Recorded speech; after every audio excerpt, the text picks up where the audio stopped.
اعوذ باللہ من الشیطان الرجیم بسم اللہ الرحمن الرحیم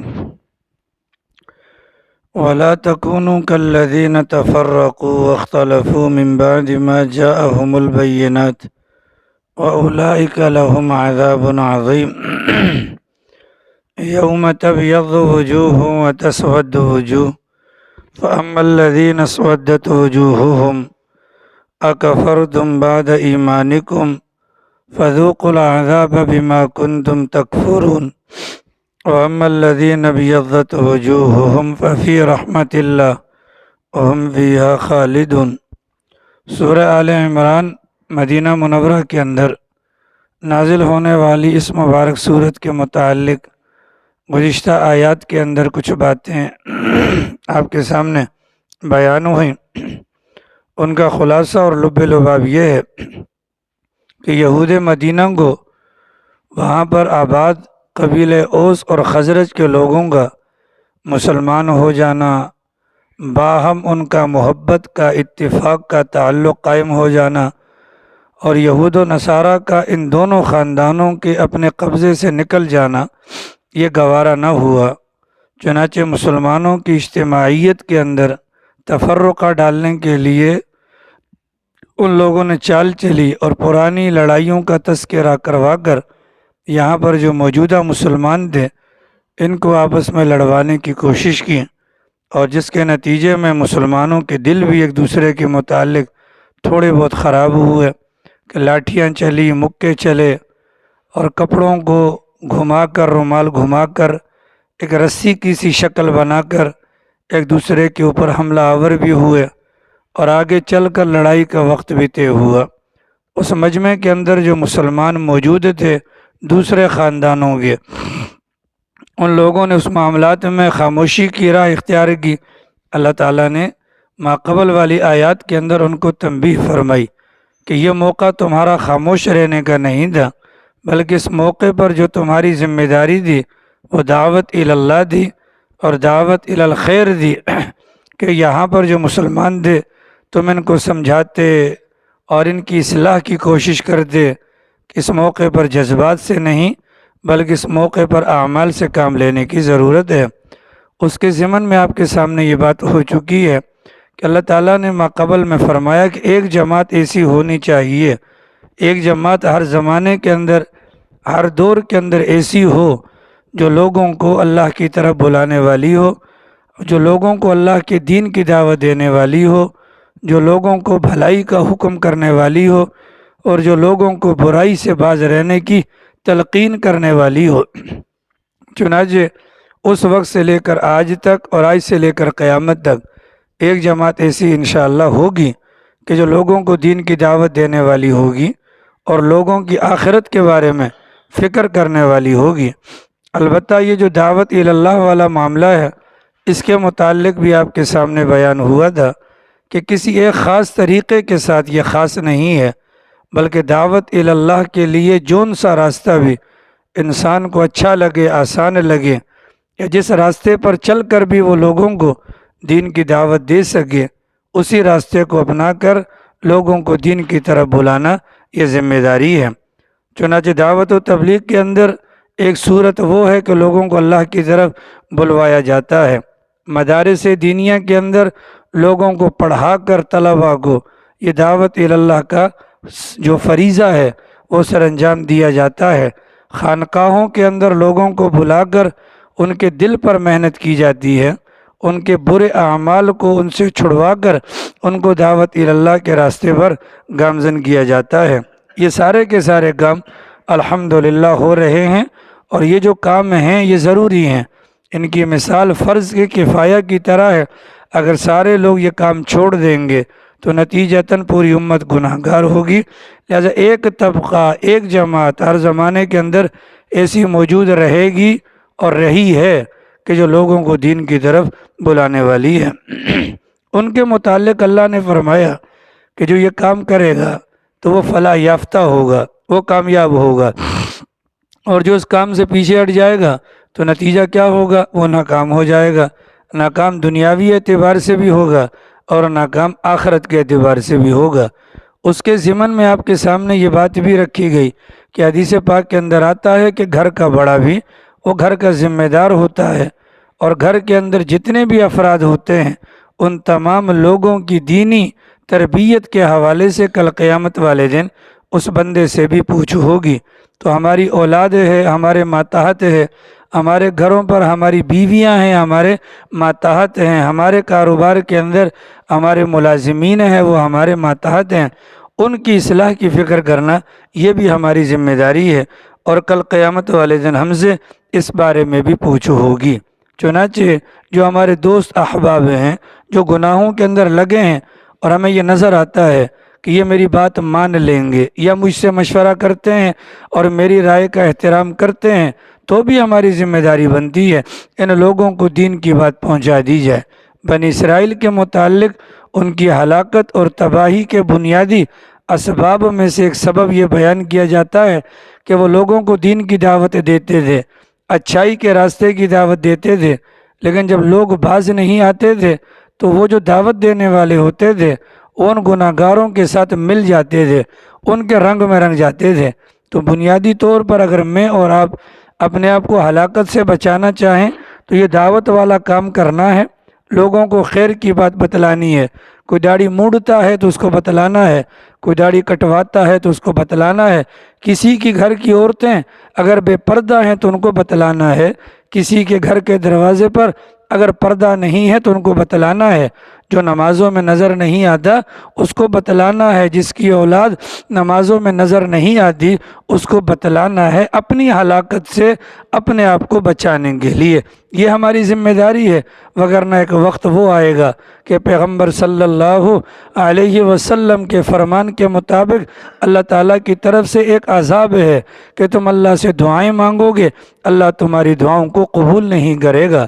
لہٰذا اگر ہم یہ چاہتے ہیں کہ اللہ ہماری دعاؤں کو قبول کرے اور ہم یہ چاہتے ہیں کہ ہمارے اعمال کے اندر پختگی آ جائے، ہمارے اعمال کے اندر دوام آ جائے، ہمارے اعمال کے اندر یکسوئی ہو اور ہمارے اعمال قبول ہوں، اس کا فارمولہ یہی ہے کہ جو کام میں کرنا چاہتا ہوں اس کام کی دوسروں کو دعوت دی جائے۔ آپ دیکھیں بہت سارے لوگ ہیں جو درس کی مجلس کے اندر بیٹھتے ہیں، الحمدللہ یہ اللہ تعالیٰ کی بہت بڑی نعمت ہے، اس نعمت کی قدر تو تب آئے گی جب ہم دنیا سے چلے جائیں گے۔ میں اللہ کو حاضر ناظر جان کر کہتا ہوں، آپ میں سے کوئی بھی بندہ 2 رکعت نماز پڑھے اور 2 رکعت نماز اس نیت سے پڑھے، خدایا جو قبرستان کے اندر مردے دفن ہیں، ہمارے لیاری 63 ڈاؤن کے یا ہمارے 50 کے یا 51 کے، کہ جن لوگوں نے درس قرآن کی مجلس کو اٹینڈ نہیں کیا اور جن لوگوں نے اٹینڈ کیا ہے، اے اللہ دونوں میں کیا فرق ہے، ان کے قبر کا حوال مجھے بتلا۔ اللہ کی ذات اس بات پر قادر ہے، ان مردوں کے حالات کو جب سامنے لے کر آئے گی تو نتیجہ کیا ہوگا، پھر ہمیں سمجھ میں آ جائے گا کہ یہ جو دین کی مجالس کے اندر بیٹھنا ہے یہ کتنا فائدہ مند ہوتا ہے۔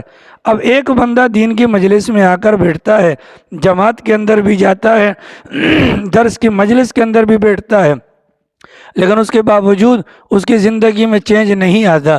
آخر اس کی وجہ کیا ہے؟ اس کی بنیادی وجہ یہ ہے کہ وہ جو دین کی مجلس میں بیٹھتا ہے اللہ کی رضا کے لیے نہیں بیٹھتا، اللہ کی رضا کے لیے نہیں بیٹھتا۔ بیٹھنے کا مقصد کیا ہے؟ ایک خانہ پوری کرنا ہے۔ بیٹھنے کا مقصد کیا ہے؟ کسی نے بول دیا ہے اس بنیاد پر بیٹھتا ہے۔ بیٹھنے کا مقصد کیا ہے کہ اگر میں نہیں بیٹھوں گا تو لوگ کیا کہیں گے؟ ان عوارض کی بنیاد پر جو بیٹھے گا تو قرآن کریم کی مجلس میں بیٹھنا ان کے لیے فائدہ مند نہیں ہوگا۔ اگر ہم چاہتے ہیں ہمارے اعمال کے اندر مضبوطی آئے، اگر ہم چاہتے ہیں اعمال پر دوام آئے، اگر ہم چاہتے ہیں کہ معاشرے کے اندر ایک چینج آئے، اس کے لیے ضرورت اس بات کی ہے کہ ہم صحیح معنوں میں اللہ کی رضا کے لیے، اپنی اصلاح کے لیے بیٹھا کریں، ہمیں فائدہ ہوگا۔ اب یہاں پر جو لوگ بیٹھتے ہیں مجلس کے اندر، انہوں نے اپنے دماغ کے اندر ایک ٹارگٹ سیٹ کیا ہوتا ہے، اگر اس قسم کی بات آئے گی تو ہم لیں گے، اور اگر اس قسم کی بات نہیں آئے گی تو ہم نہیں لیں گے۔ سب سے پہلا فوکس یہاں پر درس میں بیٹھنے والوں کا گھڑی کی طرف ہوتا ہے، ٹائم اگر 20 منٹ کا درس ہوگا تو ہم بیٹھیں گے۔ یہاں لیاری تیسر ٹاؤن کے اندر لوگوں نے مجھے کہا آپ 20 منٹ کا درس دیں، ہم آنا چاہتے ہیں، اور پھر یہاں کے لوگوں نے کہا کہ آپ 20 منٹ کا درس دیں، لوگ آنا چاہتے ہیں۔ دونوں قسم کے افراد کی بات مانی گئی، لیکن چند دنوں تک بھی وہ نہیں آئے، اور اگلے لمحے انہوں نے کیا بہانہ بنایا کبھی مصروفیات کا بہانہ بنا لیا، کبھی مصروفیات کا بہانہ بنایا، کبھی کسی اور طریقے کا۔ یہ جو بہانے سینٹر میں آتے ہیں اس کی بنیادی وجہ کیا ہے؟ میں بھی یہ چاہتا ہوں، آپ بھی یہ چاہتے ہیں، اور ہمارے لوگ یہ چاہتے ہیں کہ دین ہمارے مزاج کے مطابق ہو۔ جو داڑھی منڈے ہیں وہ نہیں بیٹھتے، چونکہ داڑھی پر بات کی جاتی ہے۔ جن کی بیویاں بے پردہ ہوتی ہیں وہ کبھی نہیں بیٹھیں گے، کیونکہ ان کی روزی پر لات لگتی ہے۔ جو بے نمازی ہیں وہ نہیں بیٹھیں گے، اس لیے کہ ان کے عیوب کو عیاں کیا جاتا ہے۔ تو یہ چیزیں وہ ہیں کہ جو اس بات کی علامت ہے، نہ تو ہم اللہ کو راضی کرنا چاہتے ہیں، نہ ہم اپنی اصلاح کرنا چاہتے ہیں، نہ ہی پیغمبر کی اتباع کے اندر ہم آ کر بیٹھتے ہیں۔ تو یہ ہمارے لیے بہت بڑے نقصان کی بات ہے، یہ ہمارے لیے بہت بڑے نقصان کی بات ہے۔ ہمارے بزرگوں کے حالات میں آتا ہے کہ وہ جانچ پڑتال کے لیے اللہ سے دعائیں مانگتے تھے۔ کسی اللہ والے کے بارے میں آتا ہے، کسی اللہ والے کے بارے میں آتا ہے کہ وہ نمازیں پڑھتے تھے۔ ایک موقع پر انہوں نے اللہ میاں سے دعا کی کہ خدایا جو میری نمازیں تیرے پاس پہنچتی ہیں ان نمازوں کی شکل کیا ہے، ذرا شکل تو مجھے دکھلا دے۔ اللہ تعالیٰ نے ان کی نماز دکھائی ان کو، وہ نماز جو دکھائی، نماز خوبصورت لڑکی کی شکل میں، لیکن وہ لڑکی اندھی تھی۔ خوبصورت لڑکی کی شکل میں لیکن وہ لڑکی اندھی تھی۔ حضرت والا بیدار ہوئے، اللہ سے دعا مانگی خدایا باقی تو خوبصورت شکل کی مالکہ پر آنکھوں سے اندھی ہے۔ تو بتلایا گیا آپ نماز کے اندر آنکھیں بند کر کے نماز پڑھتے ہیں، ان آنکھوں کے بند کرنے کی وجہ سے جو شکل ہمارے پاس آتی ہے اس نماز کے اندر آنکھیں نہیں ہوتی۔ تو ہم بھی یہ کوشش کر لیں، اللہ ہمارا یہ بیٹھنا، یا اللہ ہمارا یہ بیٹھنا ہماری ہدایت کا سبب نہیں بن رہا، آخر وجہ کیا ہے؟ اللہ تعالیٰ وجہ دکھا دیں گے۔ ٹھیک ہے، اب یہاں پر بیٹھنے والے بلکہ مکی کے اندر آنے والا کون سا ایسا بندہ ہوگا شاید کہ جس کے سامنے یہ فضیلت نہ ہو کہ 200 مرتبہ اس بات کو بیان کیا گیا کہ گھر سے وضو کر کر آنے والا، احرام باندھ کر حرم پاک جانے والا۔ سوال یہ ہے اس کے باوجود ہمارے لوگوں کے دماغ میں یہ بات کیوں نہیں آتی؟ جمعے والا دن ہو، جمعے والے دن اولین وقت میں آنے کے لیے کتنا ترغیب چلائی گئی، لیکن چینج نہ آنے کی وجہ کیا ہے؟ ہم سنتے ہیں یا نہیں سنتے، وہ دونوں برابر ہوتا ہے۔ آ رہی سمجھ میں؟ اگر ہم سوچ کر بیٹھیں، اپنے وقت کو برباد نہ کریں۔ ہم یہ قرآن کریم ایک مرتبہ ختم ہوا، یہ قرآن کریم دوبارہ بھی ختم ہو جائے گا، لیکن اگر ہماری زندگیوں میں چینج نہیں آ رہا تو سوال یہ ہے کہ ہم اللہ میاں کو کیا جواب دیں گے؟ ہم اللہ میاں کو کیا جواب دیں گے؟ یہاں لیاری تیسر ٹاؤن کے اندر کتنے احباب ہیں، میں نام بھی لے کر آپ کو بتلا سکتا ہوں کہ جن کو کہا گیا وہ نہیں آئے، پھر وہ مر گئے۔ مرنے کے بعد اگر اللہ آج ان کو زبان دے تو وہ خود افسوس کریں گے اس بات پر۔ تو یہ ہماری ذمہ داری ہے۔ اب یہاں سے لے کر یہاں تک جو احباب یہاں پر آئے ہیں، سوال یہ ہے کیا وہ اس بات سے مطمئن ہیں کہ ہمارا جانا کافی ہو جائے گا؟ کیا ہم اللہ کی رضا کے لیے بیٹھے ہیں؟ کیا ہم اللہ کی رضا کے لیے بیٹھے ہیں؟ کیا ہم اپنی اصلاح کے لیے بیٹھے ہیں؟ اگر تو ہاں تو جی بسم اللہ، اور اگر نہیں ہے تو پھر انا للہ۔ دماغ ہمارا مجلس کے اندر بیٹھ کر بھی حاضر نہیں ہوتا، اور اس کی علامت کیا ہے؟ شیطان ہمارے دماغ کے ساتھ کھیلتا ہے، طرح طرح کے خیالات ڈالتا ہے، نتیجتاً خیر کی بات ہم پر اثر انداز نہیں ہوتی۔ تو یہ ہمیں جو دعوت دینے کا حکم ہے، اپنے آپ کو ہلاکت سے بچانے کے لیے ایک فارمولہ دیا گیا۔ آپ دعوت دیں سب کو، آپ دعوت دیں سب کو۔ دعوت دینے کا فائدہ کیا ہوگا؟ اگلا آئے یا نہ آئے، آپ کے اعمال کے اندر مضبوطی آ جائے گی، اللہ اس عمل کی بنیاد پر آپ سے راضی ہو جائے گا۔ تو فرمایا ایک جماعت ایسی ہو، چند افراد ایسے ہوں، ایک گروہ ایسا ہو جو لوگوں کو دین کی طرف بلائے۔ اللہ فرماتے ہیں وَأُولَئِكَ هُمُ الْمُفْلِحُونَ، یہ لوگ کون ہوں گے؟ یہ کامیاب ہو جائیں گے، ایسے کامیاب ہوں گے جس کامیابی کے بعد ناکامی کا نام و نشان نہیں ہوگا۔ آگے فرمایا کہ وَلَا تَكُونُوا كَالَّذِينَ تَفَرَّقُوا، ان لوگوں کی طرح مت بن جاؤ جنہوں نے امت کے اندر تفرقہ ڈالا، فرقے بندی کر دی۔ کیا مطلب کہ جی یہ دیوبندی ہے، یہ بریلوی ہے، یہ فلانا ہے، یہ فلانا ہے۔ امت کے اتحاد کو پارا پارا کر دیا گیا، ان لوگوں کی طرح مت بن جاؤ۔ رسول اکرم صلی اللہ علیہ وسلم نے فرمایا یہودیوں کے 71 فرقے ہوئے، یہودیوں کے 71 فرقے ہوئے، عیسائیوں کے 72 فرقے ہوئے، اور میری امت کے 73 فرقے ہوں گے۔ اللہ کے نبی کا فرمان، یہودیوں کے 71 فرقے ہوئے، عیسائیوں کے 72 فرقے ہوئے، اور میری امت کے 73 فرقے ہوں گے، اور ان 73 فرقوں میں سے صرف ایک فرقہ ہے جو جنت میں جانے والا ہوگا۔ اس فرقے کا نام کیا ہے؟ فرقے کا نام ہے فرقہ ناجیہ۔ فرقہ ناجیہ کس کو کہتے ہیں؟ وہ والا فرقہ جو رسول اللہ صلی اللہ علیہ وسلم کی سنت کو اپنانے والا ہوگا اور صحابہ کرام کے طریقے کو اپنانے والا ہوگا۔ اب نبی پاک علیہ السلام کی سنت پر عمل کرنے والا کون ہے؟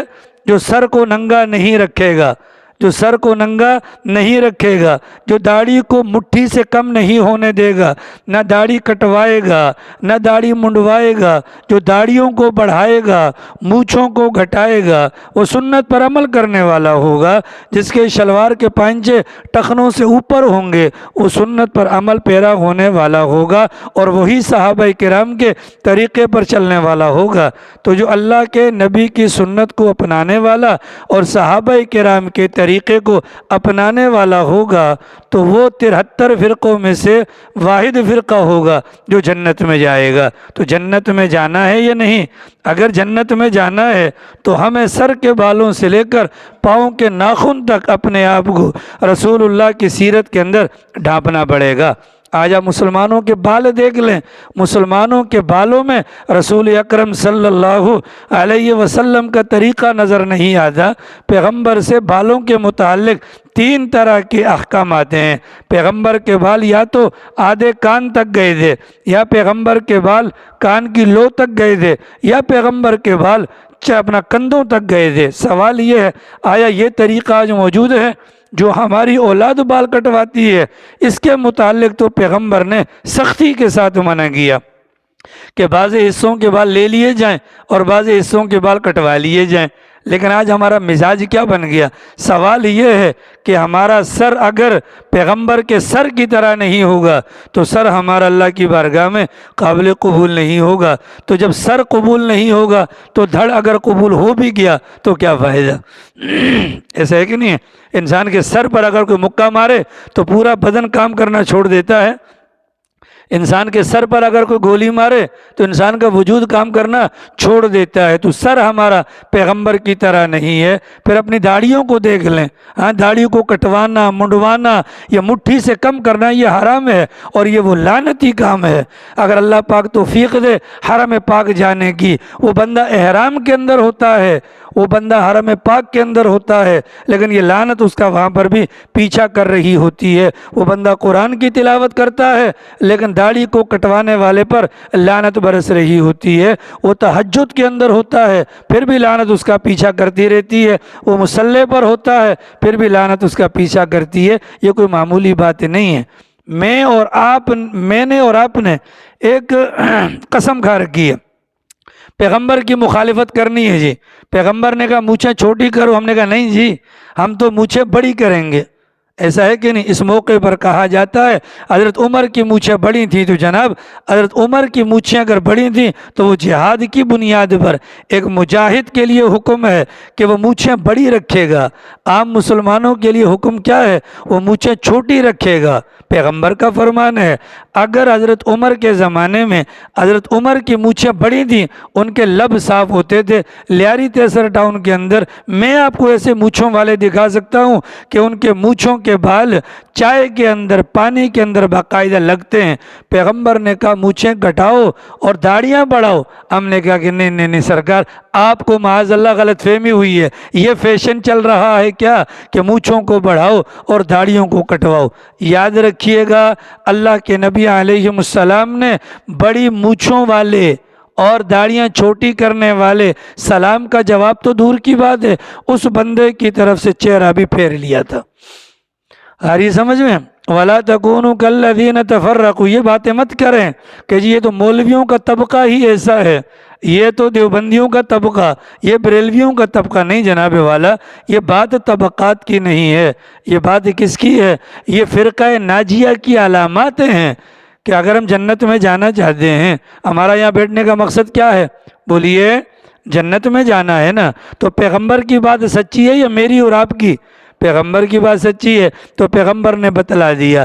فرقے بنیں گے 73، ان میں سے 72 جائیں گے جہنم میں، ایک جائے گا جنت میں۔ جو جنت میں جائے گا وہ ہوگا، وہ ہوگا جو اس طریقے پر ہوگا۔ پیغمبر نے فرمایا ما انا علیہ و اصحابی، جس پر میں اور میرے صحابہ ہیں۔ اب سوال یہ ہے، کوئی ایک صحابی، کسی ایک صحابی کے بارے میں کیا ہمارے علم میں ہے کہ وہ صحابی ننگے سر گھومتا تھا؟ بولیے، کسی ایک صحابی کے بارے میں ہے کہ وہ ننگے سر گھومتا تھا؟ کسی ایک صحابی نے داڑھی منڈوائی ہو؟ کسی ایک صحابی نے داڑھی کتروائی ہو؟ کسی ایک صحابی کا بچہ بے نمازی ہوا ہو؟ بولو، کسی ایک صحابی نے مونچھیں بڑی بڑی رکھی ہوں اور داڑھیوں کو گھٹایا ہو؟ نہیں نا۔ اب جب معاملات ایسے ہیں تو سوال یہ ہے کہ میں اور آپ امیدوار ہیں جنت کے، لیکن پیغمبر فرماتے ہیں جنہوں نے جنت میں جانا ہے وہ ہمارے طریقے پر ہوگا۔ تو ہمارا طریقہ پیغمبر والا ہے؟ بولو، ہمارا طریقہ پیغمبر والا ہے؟ ہمارا طریقہ صحابہ والا ہے؟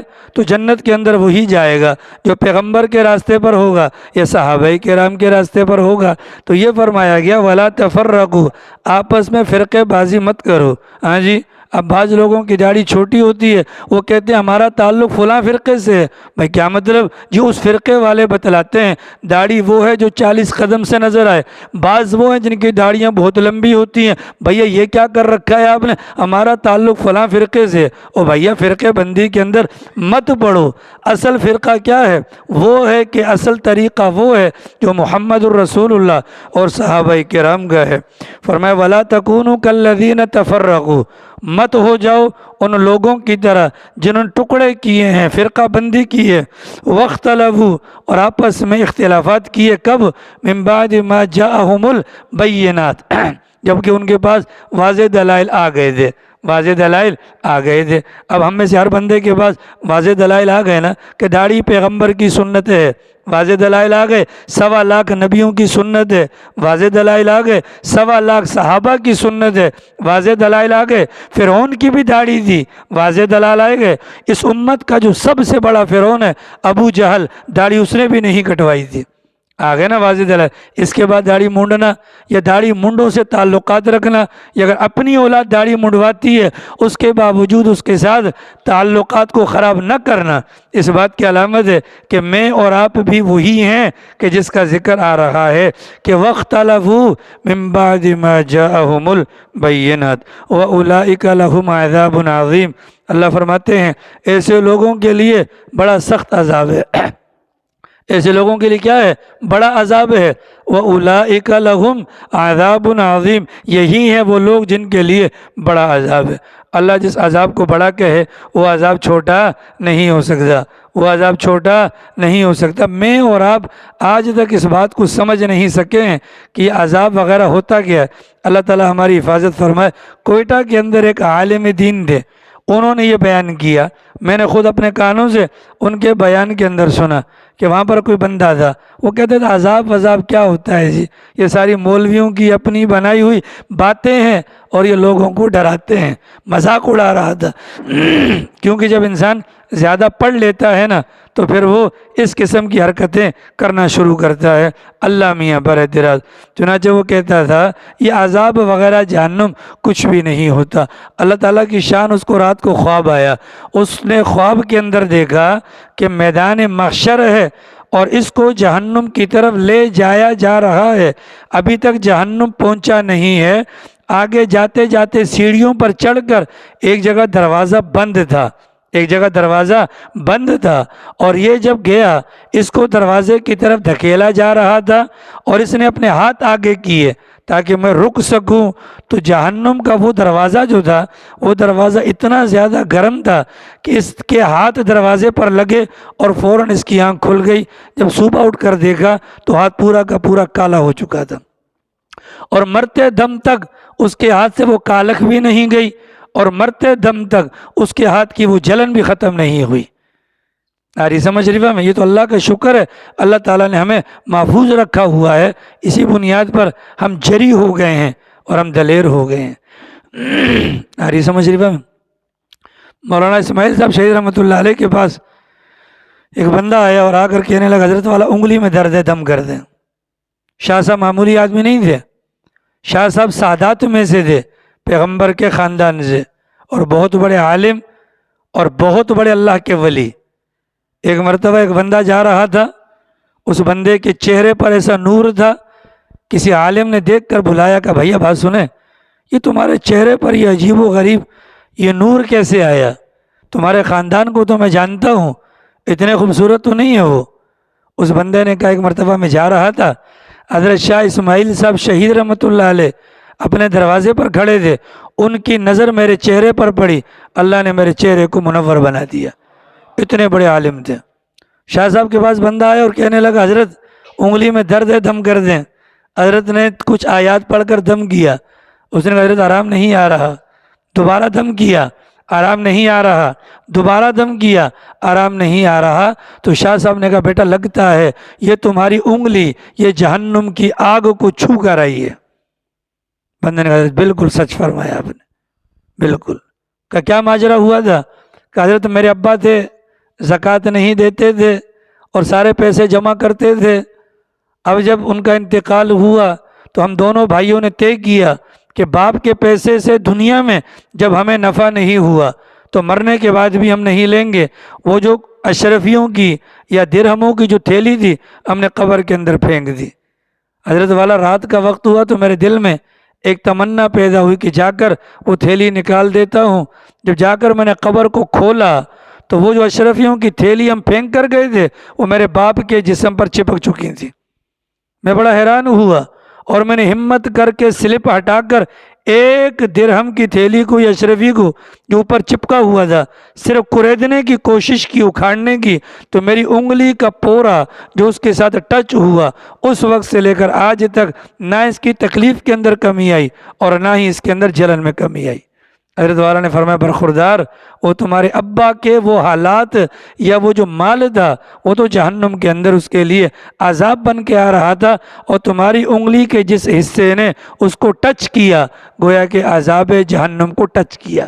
برخوردار اگر تکلیف سے بچنا ہے اس پر دنیا کا کوئی بھی عمل اثر نہیں کرے گا، البتہ ایک کام کر لو، 2 رکعت نماز پڑھ لو، اللہ کے حضور توبہ کر لو اور رونا شروع کر دو۔ تمہاری آنکھوں سے نکلنے والا آنسوں کا جو قطرہ ہوگا اس کو لے کر یہاں پر لگا دینا، اللہ تمہاری تکلیف کو دور کر دے گا۔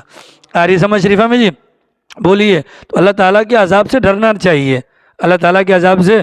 تو اب ہمیں سب کو یہ پتہ ہے کہ یار یہ جو کام ہمارا سر ہے نا، سر ہمارا صحیح نہیں ہے، تو سر اگر رسول اللہ کے سر کی طرح نہیں ہوگا تو سر ہمارا پکڑ میں آئے گا۔ جب سر پکڑ میں آئے گا تو باقی دھڑکا کیا کریں گے؟ بغیر سر کے آج تک کوئی انسان دیکھا آپ نے؟ بولیے، بغیر سر کے انسان دیکھا؟ بغیر ہاتھ کے تو ہوتا ہے، بغیر ٹانگوں کے بھی ہوتا ہے، آدھے دھڑ والا بھی زندہ ہوتا ہے، لیکن بغیر سر والا زندہ نہیں ہوتا۔ فرمایا یوم تبیض وجوہ، اب ان کو بڑا عذاب کب ملے گا؟ اس دن جس دن کچھ چہرے سفید ہوں گے اور کچھ چہرے کالے ہوں گے، قیامت والے دن۔ یہ بڑی خطرناک بات ہے، اللہ تعالیٰ ہم سب کی حفاظت فرمائے۔ دعا کرے خدا ہمارے چہروں کو کالا ہونے سے بچائے۔ اس دنیا کے اندر چہرے کی رنگت کا کالا ہونا یا گورا ہونا کوئی معنی نہیں رکھتا، اصل چہرے کا گورا ہونا یہ آخرت کے اعتبار سے ہے۔ دنیا کے اندر اگر کسی کی رنگت کالی ہے اور دل اس کا اگر صاف ہے تو کالا پن اس کے لیے عیب نہیں ہے۔ حضرت بلال رضی اللہ تعالیٰ عنہ حبشہ کے رہنے والے تھے، رنگت کے کالے تھے، ہونٹ ان کے موٹے تھے، لیکن صحابہ کرام میں واحد وہ صحابی ہیں جن کو اللہ کے نبی نے کعبۃ اللہ کی چھت پر چڑھنے کا حکم ارشاد فرمایا تھا۔ ٹھیک ہے، تو کالا پن برا نہیں ہے، لیکن اصل کالا وہ ہے کہ جس کا دل کالا ہوگا، اصل کالا وہ ہے جس کا دل کالا ہوگا۔ دنیا کے اندر جو رنگت کا کالا پن ہے یہ تو خاندان کے اثر کی وجہ سے آ جاتا ہے۔ ہاں، اگر میرے باپ دادا کے اندر اگر کوئی کالا ہوگا تو 7ویں نسل کے اندر کوئی ایک بندہ آئے گا جو کالا پیدا ہوگا۔ اگر باپ دادا کے اندر سارے ہی گورے تھے آگے کوئی بھی کالا نہیں پیدا ہوگا۔ تو دنیا کے اعتبار سے کالا پن ہونا یہ برا نہیں ہے، لیکن دنیاوی اعتبار سے جس کا دل کالا ہوگا آخرت کے اعتبار سے اس کا چہرہ کالا ہوگا۔ دنیا میں جس کا دل سفید ہوگا آخرت کے اعتبار سے ان کا جو دل اپنا چہرہ ہوگا وہ انشاءاللہ سفید ہوگا۔ عام طور پہ دنیا کے اندر جب بہن بیٹی کا رشتہ ہوتا ہے یا دوستی یاری کرنی پڑتی ہے یا تعلقات بنانے پڑتے ہیں، دو چیزیں دیکھتے ہیں، یا تو جیب کو یا فیس کو، ان دو چیزوں کو دیکھا جاتا ہے۔ رنگت کا گورا ہو تو جناب جو لیاری 63 ٹاؤن کے اندر جو رنگت کے گورے ہیں ان کے دلوں کے حالات اللہ کی پناہ بہت برے ہیں۔ ان کی طرح دعا بھی نہ مانگا کریں، ان کی طرح دعا بھی نہ مانگا، اس لیے کہ اگر ان کے دل سفید ہوتے، اگر ان کے دل سفید ہوتے تو لیاری 63 ٹاؤن ہمارے لیے ایک جنت کا نمونہ ہوتا۔ یاری سمجھ میں؟ اور یہاں پر جو کالے ہیں اگر ان کے دل سفید ہیں تو الحمدللہ کل قیامت والے دن ان کے چہرے سفید ہوں گے۔ مولانا ادریس صاحب کاندھلوی رحمۃ اللہ علیہ بڑے عالم دین تھے، قرآن کی تفسیر لگی، ہزاروں کی تعداد میں ان کے شاگرد تھے۔ بنوری ٹاؤن کے اندر انتقال ہوا، رنگت ان کی کالی تھی، انتقال ہوا۔ انتقال کے بعد جب علماء کرام گئے کمرے میں دیکھنے کے لیے تو کوئی بزرگ عالم تھے، کہنے لگے بڑے میاں کو دیکھو مرنے کے بعد سرخی پالش لگا لی ہے، مرنے کے بعد سرخی پالش۔ تو لوگوں نے نہیں حضرت سرخی پالش نہیں ہے بلکہ اللہ تعالیٰ نے ان کے نورانی دل کا عکس ان کے چہرے پر ڈال دیا ہے۔ اللہ ہمیں بھی ایسا بنا دے۔ یاری سمجھ رہی میں؟ تو دل کے اوپر محنت کی ضرورت ہے۔ تو اللہ نہ کرے اگر کل قیامت والے دن ہمارے چہرے کالے ہو گئے تو ہم کیا کریں گے؟ تو چہروں کی کالک کی وجہ کیا ہے؟ یہ پیچھے والی بدعمالیاں ہیں۔ اگر وہ بدعمالیاں نہیں ہوں گی تو ہمارا دل کیا ہو جائے گا؟ سفید۔ دل سفید ہوگا تو کل قیامت والے دن اس کا اثر کیا نظر آئے گا؟ اس کا اثر کیا نظر آئے گا کہ وہاں پر ہمارے چہرے سفید ہوں گے۔